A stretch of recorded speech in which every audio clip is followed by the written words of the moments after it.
Hoy tenemos el gusto de saludar a Emma Siliprandi. Emma es ingeniera agrónoma, es magíster en sociología rural, doctora en desarrollo sustentable. Actualmente vive en Roma y trabaja para la FAO, que es la Organización de las Naciones Unidas para la Alimentación y la Agricultura, en la iniciativa global para la ampliación de la escala de la agroecología. Ha sido profesora, investigadora, activista. Emma, buen día, es un gusto saludarte. Buen día, Mariana. Un gusto también estar en esta conversación. Muy bien. Antes de entrar en materia, quiero señalar unos aspectos muy generales. No son desconocidos los impactos de la agricultura industrial en la salud humana y en los ecosistemas. Los monocultivos a gran escala ocupan aproximadamente el 80% de las hectáreas cultivables en el mundo. Esto genera baja diversidad ecológica. El uso de pesticidas tiene un gran impacto en la diversidad, también por supuesto lo tiene en la salud humana. Se produce inseguridad alimentaria. Y con la pandemia generada por la COVID-19, vemos la fragilidad del sistema alimentario globalizado. Con el cierre de fronteras, por mencionar solo un aspecto, hay consecuencias graves para el acceso a los alimentos. Y quiero que comencemos por este último punto. Con la crisis generada por la COVID-19, se han evidenciado múltiples vulnerabilidades en diferentes niveles y en diferentes ámbitos. Vemos un sistema agroalimentario en crisis. ¿Cuáles son, Emma, las principales fallas y debilidades de este sistema?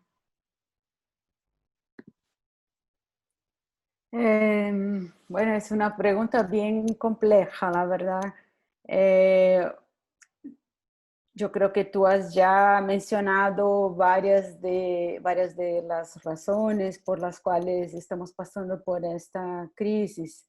O sea que tenemos un sistema bastante dividido, digamos, entre las grandes producciones y las pequeñas producciones.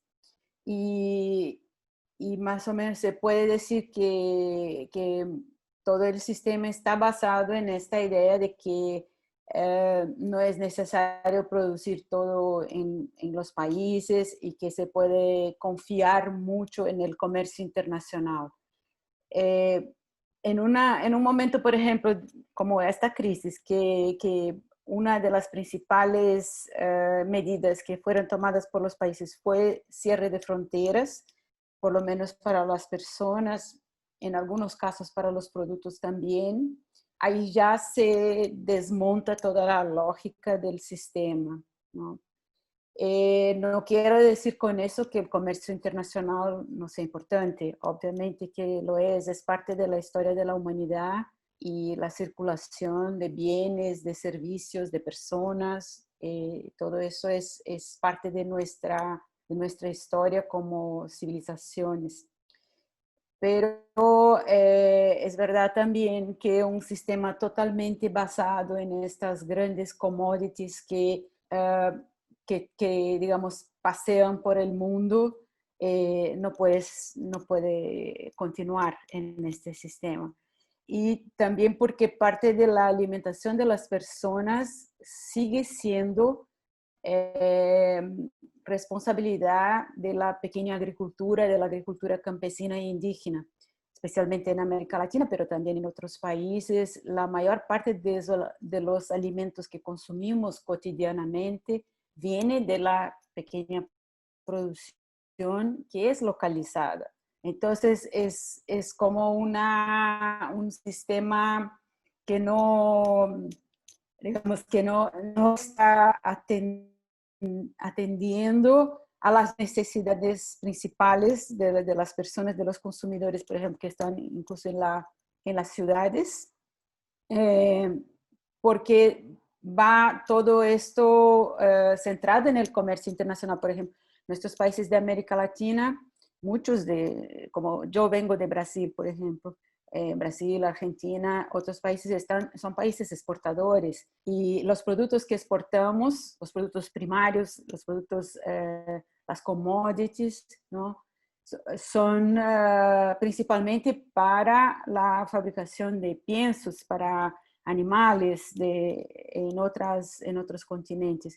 Entonces, digamos, es un poco esquizofrénico, si se puede decir, que nosotros no producimos alimentos para nuestra población y sí para otros, para animales que están en otro continente, que por su vez van a producir proteínas, carne, leche, productos derivados, que otras veces van a venir importados a nuestros países. Eso es, ecológicamente no tiene sentido, socialmente no tiene sentido y económicamente solo hace con que se produzca una concentración de ingresos en manos de pocas personas y no entre las manos de los pequeños productores, productoras agrícolas de nuestros países. Entonces, ahí está un poco el problema de este sistema.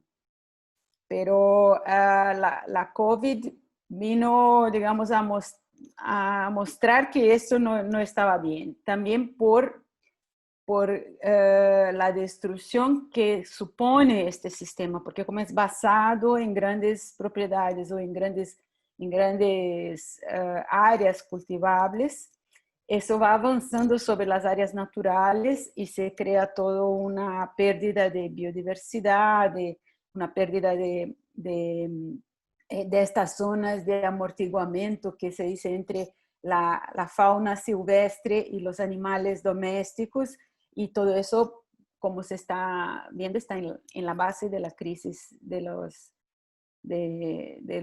todo el virus y todo eso que estamos sufriendo. Emma, para ya entrar en materia, ¿qué es la agroecología y si este sistema de producción puede convertirse en un modelo que reemplace al modelo de agricultura intensiva? La agroecología es algo que las poblaciones campesinas e indígenas en varias partes del mundo ya lo están haciendo hace siglos, digamos. Es trabajar la agricultura, digamos, de acuerdo con las leyes de la naturaleza. Es trabajar en pro de la naturaleza y no en contra. Eso es una forma de transformación del ambiente porque la humanidad necesita la transformación del ambiente para obtener los productos, por ejemplo, para nuestra alimentación, pero también para fibras, para materiales de construcción y tantos otros productos, no solo la alimentación, ¿no? Pero digamos que la alimentación es lo más importante. Necesitamos eso para una población creciente, por ahora todavía en crecimiento, ¿no? Y los recursos que tenemos son los mismos, el planeta es uno solo. Entonces, si seguimos avanzando en la transformación de la naturaleza para obtener estos productos de una forma tan brutal y sin respetar los ciclos de la naturaleza, eso va a llevar a donde estamos llegando ahora, ¿no? Que es el calentamiento global, la destrucción de los, de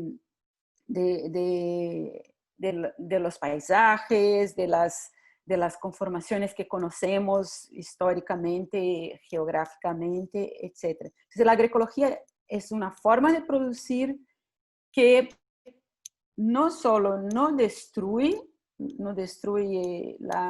los recursos naturales, sino que incluso puede significar un enriquecimiento, un mejoramiento de las tierras degradadas que tenemos hoy, por ejemplo, de los bosques, etc. ¿Cómo es que se hace eso? Con técnicas y con conocimientos que, digamos, utilizan la cooperación entre los microorganismos que están en el suelo, los animales, las plantas, las forestas, y basado todo eso en el conocimiento humano sobre cómo manejar el medio ambiente, tú puedes hacer con que puedes obtener productos agrícolas, alimentos, fibras, otros productos, proteínas, animales, lo que sea, eh, sin destruir lo que tenemos hoy y mejorando, como yo ya comenté. O sea, hay muchas técnicas para hacer eso. Por ejemplo, abonos verdes, por ejemplo, utilizar los, eh, lo que sobra de las culturas para alimentar los animales, que por su vez van a entregarte, además de carne, leche, huevos, etcétera, le van a entregar el estiércol, que va a servir como abono orgánico para las tierras, o las combinaciones entre creaciones de peces con agroforestas, con creación animal, etc. Hay muchas formas de hacer estas combinaciones. Lo más importante en la agroecología, desde el punto de vista técnico, digamos, solamente pensando en términos de producción agrícola y ganadera, etcétera, lo más importante es la integración de actividades, es aumentar la biodiversidad y es cuidar de los suelos, tener una buena base para que no sea necesario, por ejemplo, tener que lidiar con problemas de plagas o de insectos o de virus o bacterias, etc. Entonces, es una forma de trabajar que utiliza lo que ya tenemos, el conocimiento humano sobre los agroecosistemas, que son conocimientos pasados por generaciones de campesinos, de indígenas, de personas que han trabajado de esta forma. Utilizar estos conocimientos también combinándolos con la ciencia más moderna que existe y potenciando esta forma de producción que es una forma amigable con el ambiente. Si eso puede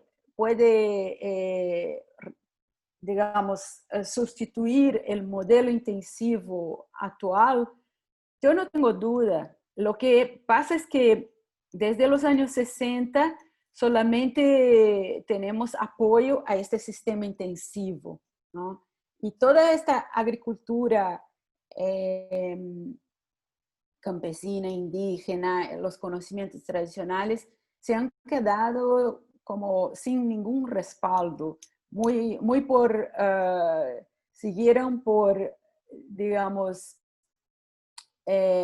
con base en sus propias fuerzas. Entonces, todos los apoyos estatales, todo el desarrollo de la extensión rural pública, la financiación, la investigación agrícola, toda fue en dirección al modelo intensivo, porque se creía realmente que esa era la forma de salvar la humanidad del hambre, etc.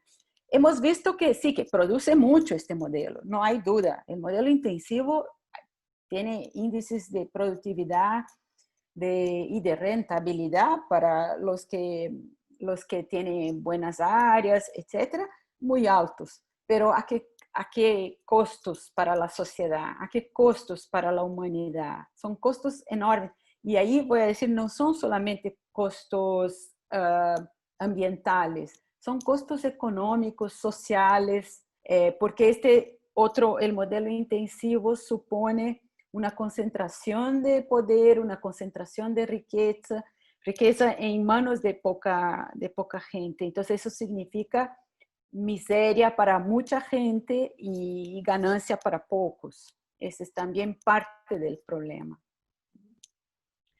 Emma, ¿existen, o más bien, qué experiencias de agroecología existen en América Latina que puedan ser integradas o que puedan ser replicadas en otros países de la región?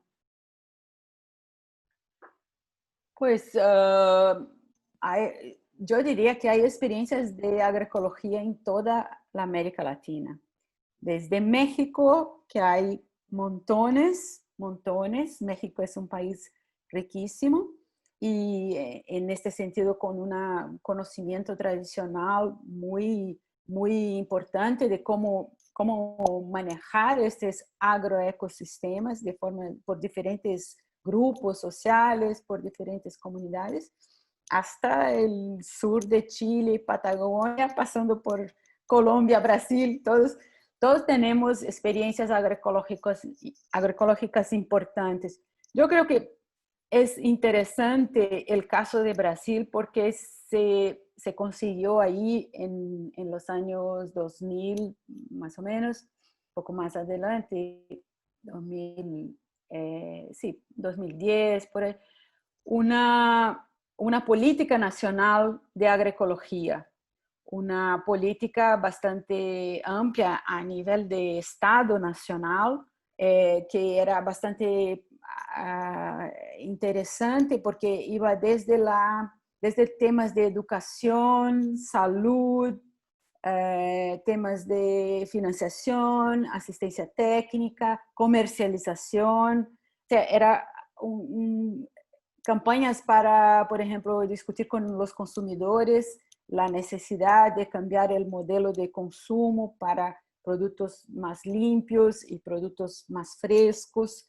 Todo el trabajo de los circuitos cortos de comercialización, cómo es importante comprar local, comprar productos de época, que son cosas que hoy los consumidores están muy acostumbrados los consumidores que pueden pagar, obviamente, están muy acostumbrados con el sistema globalizado de los supermercados, que si tú quieres, tú vas a un supermercado en cualquier momento del año y tú compras un producto que viene de, no sé, de Sudáfrica, y que si tú puedes pagar, el producto está ahí.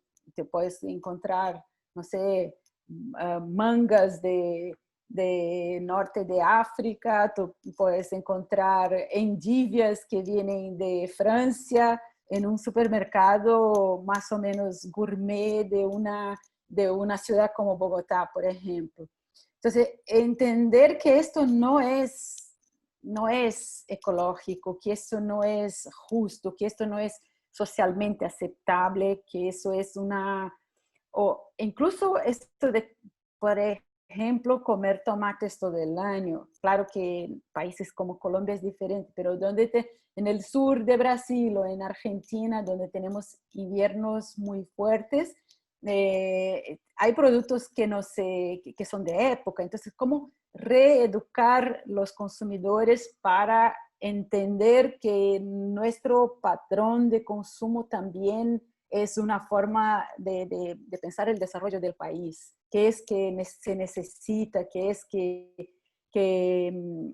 tipo de país queremos y qué tipo de sacrificios estamos dispuestos a hacer para tener este país, ¿no? Entonces, una de las cosas es estas, es trabajar con la ideología de las personas de que tienen el derecho de consumir lo que quieran al momento que quieran, desde que tengan dinero. Y no es así. Este acto de consumir es un acto político también, porque tú eliges toda una cadena de producción que está por detrás, etc. Entonces, la política de Brasil es una muy interesante porque es bastante abrangente, digamos, en este sentido que toca en varios puntos. Ahora tenemos, por ejemplo, en Uruguay se está construyendo también una política de agroecología. En Argentina acaban de crear una Dirección Nacional de Agroecología en el gobierno nacional. Hay experiencias muy ricas en Bolivia por parte de organismos de sociedad civil. Hay experiencias, como comenté, además de México, en Centroamérica, en Guatemala, en Honduras.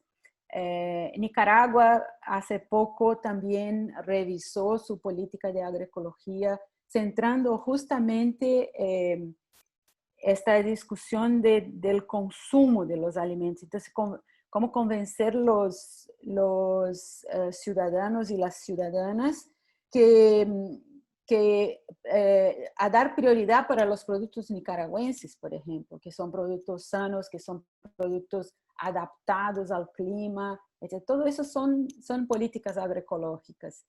En Colombia hay muchas cosas. En Colombia hay experiencias súper bonitas, especialmente de grupos de mujeres. Por ejemplo, en Antioquia hay experiencias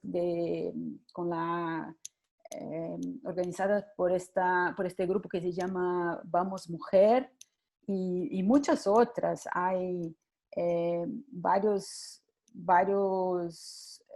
casos, no solo de grupos locales, sino que también las universidades están trabajando con eso, y yo creo que hay, trátase de conocer más, de dar más visibilidad, porque eso durante mucho tiempo fue visto como una cosa alternativa de estos hippies de los años 60, que es una vuelta al campo, o también visto muchas veces como una cosa retrasada, que no era de acuerdo con la modernidad, y es todo lo contrario. No hay nada más moderno que trabajar con la naturaleza, no hay nada más avanzado, innovativo, que trabajar de forma a no destruir el ambiente. Es todo lo contrario, pero es una cuestión también de visibilizar estas experiencias. Sí, en efecto, lo que mencionas es muy interesante, sobre todo cuando el consumidor está en esa disyuntiva de ser más consciente de lo que consume, de lo que apoya y pues todo lo que viene detrás también de esos alimentos que ingiere. Te quiero preguntar ahora, Emma, por cómo se vinculan la agroecología con la soberanía alimentaria. ¿Cuál es esa relación que hay allí? Sí, es muy cercana, digamos, porque los conceptos están muy relacionados, porque justamente la agroecología presupone, antes de más nada, alimentar a las personas. Antes de más nada, tener una alimentación buena, sana, rica, equilibrada, de calidad, que sea nutricionalmente adecuada a las necesidades de las personas, que no sea que los productos no sean contaminados ni con residuos de pesticidas, ni con contaminación biológica.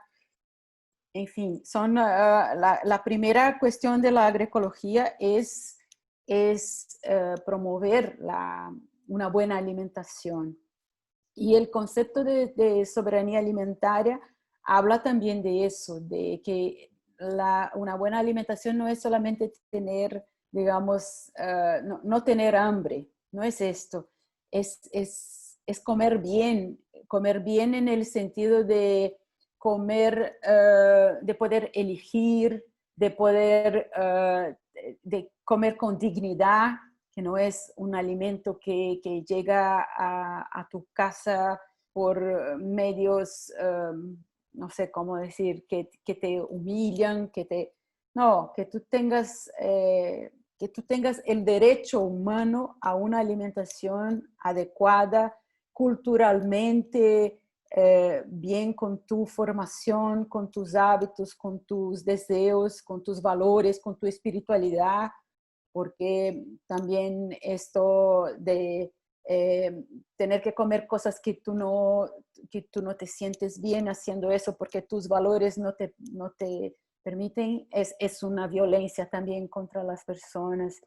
Entonces, el concepto de soberanía alimentaria tiene todo eso, tiene el hecho de que supone una alimentación nutricionalmente adecuada, y que las personas puedan elegir, y que los países, los pueblos puedan elegir sus políticas para tener esta alimentación. Y eso se relaciona muy bien con la agroecología, porque estamos hablando de eso, de que es una relación de las personas como grupos sociales, y su derecho a alimentación, y el derecho a vivir en un ambiente sano también.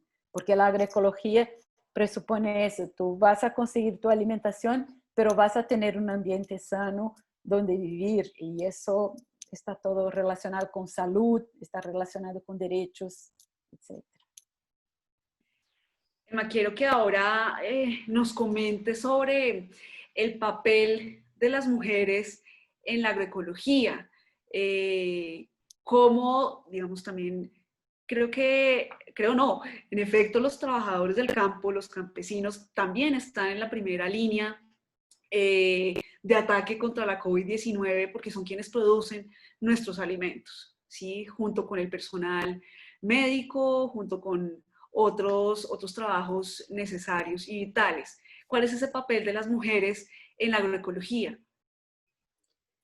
Las mujeres están en todas las actividades en la agroecología, ¿no? Desde la producción, como agricultoras o pescadoras, ganaderas, todas estas mujeres que cuidan de lo que tiene que ver con la producción agrícola en general.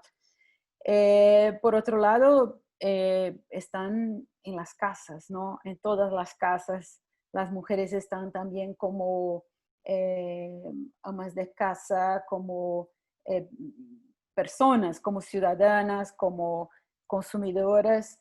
Y por otro lado, digamos, si seguimos en la cadena pensando en la cadena de producción agrícola, pues tenemos no solo las productoras, sino que también las mujeres que trabajan en la industria de alimentos, también las extensionistas rurales, las investigadoras, las mujeres de la universidad que trabajan con estos temas, hasta yo digo siempre a las mujeres que trabajan en el banco, las mujeres que están en el supermercado, las cajeras del supermercado, todos estamos en todas las partes, ¿no?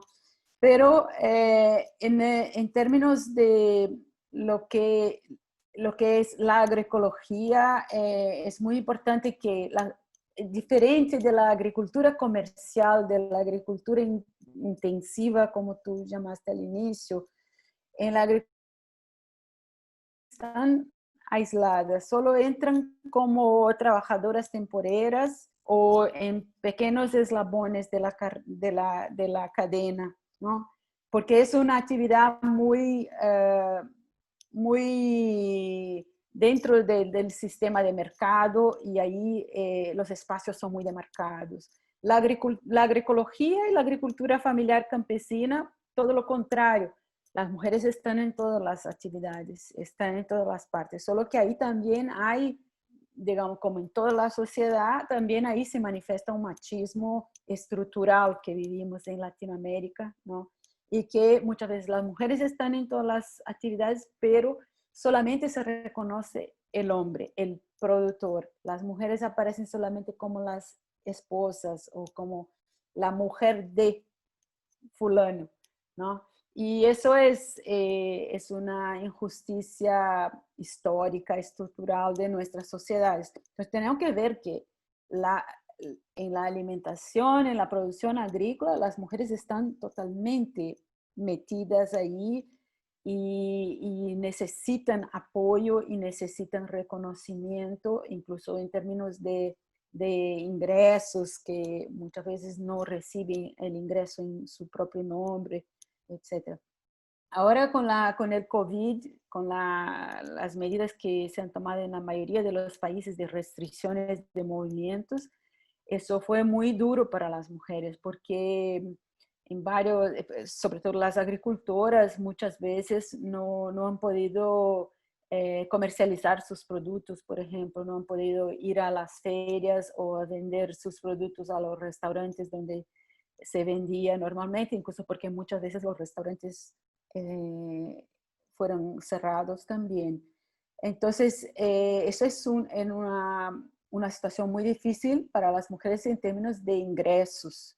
Y en muchos lugares, en muchos países no estaba previsto que ellas recibieran estos auxilios de emergencia, estas transferencias de ingresos, porque se supone que solamente el jefe de la familia es que puede recibir esto. O sea, en muchos lugares yo sé que hubo unas peleas fuertes para que las mujeres pudieran también las agricultoras, sobre todo, recibir también en su propio nombre estos valores que son pequeños, pero por lo menos son una ayuda para pasar el periodo peor. Pero también hemos visto muchas experiencias de articulación de grupos de mujeres rurales, productoras, con grupos de mujeres consumidoras, sobre todo en periferias de las grandes ciudades, para hacer llegar los productos a la ciudad y no dejar la gente desabastecida y también garantizar un poco de ingreso para las mujeres agricultoras. Yo estoy viendo así en muchos países muchas experiencias, sobre todo de economía solidaria, de grupos de apoyo mutuo, de cooperación entre campo, ciudad, entre estos grupos. Mas, lamentablemente, en la mayoría de los países, los estados no están apoyando este tipo de experiencias, no están apoyando, dando soporte financiero, técnico, etc. Entonces es una pena porque es un tejido social sobre el cual se podría apoyar y dar mucho más resultados positivos si hubiera más apoyo. En muchos países el tema de las ferias fue brutal, porque cerraron las ferias al aire libre, cerraron las ferias ecológicas, etcétera, pero los supermercados quedaron abiertos. Los supermercados son mucho más contaminantes que las ferias, o sea, en términos de COVID, ¿no? Porque son espacios cerrados, etcétera. Al aire libre sería posible mantener las distancias sociales, las cuestiones higiénico-sanitarias, etc. En algunos países se consiguió revertir estas normas y ahora ya tenemos otra vez las ferias. Pero eso fue un golpe muy grande en los productores y sobre todo para las mujeres agroecologistas, porque es en las ferias locales donde ellas, digamos, obtienen sus ingresos más importantes. Sí, en efecto, Eva, pues has señalado cómo pues, la pandemia no afecta por igual a hombres y mujeres y cómo también se han profundizado pues, ciertas afectaciones a las mujeres. Quiero, Emma, que cerremos con una última pregunta sobre el futuro. ¿Sí? A ver si esto puede ser un futuro optimista o quizá no tanto, pero quiero preguntarte por si tú consideras que todo lo que estamos viviendo con la COVID-19, con la crisis generada por la COVID-19, puede hacer que los ciudadanos adquieran una mayor conciencia sobre el tipo de productos o de alimentos que eligen consumir y que seamos en efecto más conscientes a la hora de apoyar ciertas prácticas y dejar de apoyar otras que destruyen el medio ambiente y que no son justas. Pues me gustaría poder ser optimista y pensar que sí, que mucha gente va a ser capaz de ver estos límites, ¿no? Pero la verdad que eso depende mucho de la capacidad de organización de los grupos y de digamos, hacer ver que la propia prensa, la media, los medios sociales sean capaces de apuntar a eso. Lo que yo veo es que muchas veces no se habla de las personas más pobres que no tienen acceso siquiera a una alimentación de calidad. Entonces, por ejemplo, los periódicos, las noticias en la televisión siempre dan ejemplos de clase media. No hablan de la gente que no tiene acceso, que no tiene acceso a agua, que no tiene acceso a una vivienda digna, que no tiene acceso a trabajo garantizado, decente, como dice la Organización Mundial del Trabajo. Entonces, estas personas, ellas están bastante abandonadas y abandonadas por el Estado, y a veces la clase media, que es esta formadora de opinión, no se da cuenta que está hablando solo con sus propios pares en su propio ombligo, digamos, mirando solamente su propio ombligo. Entonces yo creo que nos falta mucho una conciencia social, y una conciencia social y una visión del Estado. ¿Qué es que el Estado? ¿Cuál es el rol del Estado en una situación así? El rol del Estado es ayudar a los más pobres. Es ayudar, tiene que ser ayudar a cambiar esta situación de forma, por ejemplo, a que los pobres puedan alimentarse mejor. Y eso en términos de pensando en términos de la cuestión de la alimentación, en general significa ampliar la producción de alimentos limpios, ampliar y eso, para ampliar la producción, que necesitamos? Necesitamos apoyo financiero, apoyo técnico, que las universidades discutan agroecología. Yo sé que en Colombia, por ejemplo, hay universidades que tienen cursos de agroecología, pero son pocos. Los profesionales que están en estos cursos no tienen el apoyo para investigación, no tienen apoyo para hacer proyectos realmente innovadores y importantes masivamente para el conjunto del país, ¿no? Entonces necesitamos esto.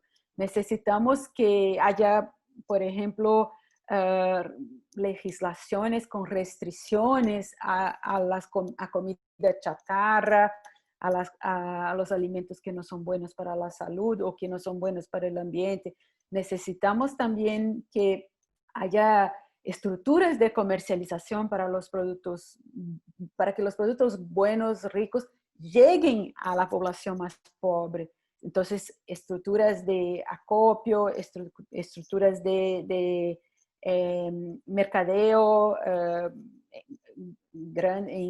como se dice, mayorista, minorista, etcétera, pero que se llegue con productos baratos. Muchas veces la gente no come, por ejemplo, frutas y verduras porque es muy caro con relación a comprar harina o fideos o estos productos que son mucho más baratos. Entonces, la gente no se alimenta bien, en parte porque hay todo un sistema que nos empuja la comida hiperprocesada, eh, eh, contaminada, etcétera.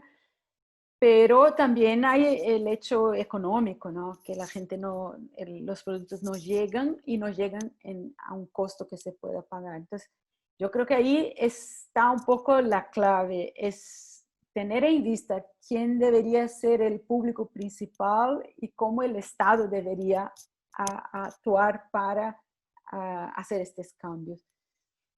Bueno, seguiremos, seguiremos en esta batalla para discutir con los gobiernos, con la sociedad, con las universidades, para que eso cambie.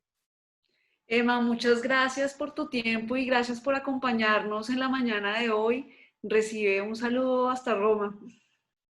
Gracias a ti y suerte a todas y todos.